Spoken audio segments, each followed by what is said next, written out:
If you are someone who is looking to upgrade, move, and buy house number two, you don't need to keep house number one and use it as a rental. I joke about that because I hear all the time from people in my network, friends, clients of mine saying, we're going to hold on to our current house, we're going to rent it, and we're going to buy house number two, and we're going to try to do everything possible to make that happen. I'm here to tell you that that is very overrated and something that I don't see work in practice a lot of the time. And here's why. Simply, for number one reason, is that you need the liquidity of house number one to buy house number two. Rarely are people, especially that are younger, downsizing from house number one. They are buying something that is more expensive, they're buying something that is bigger, and they simply just need the cash and liquidity from house number one to buy house number two.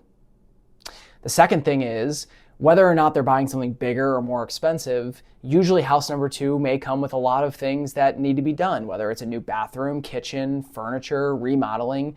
And holding on to house number one is not always the most advantageous thing because you just need that cash to do all the things that you want to do to house number two.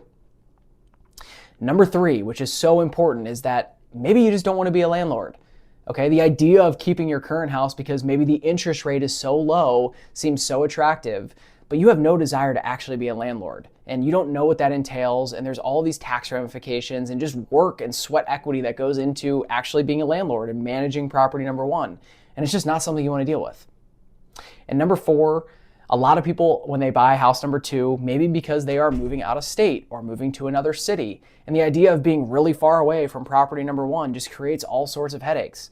When you only have one rental property and maybe you're in a different state, you have to hire someone to manage that property. That just eats into those profits, the revenue, and it's just a headache.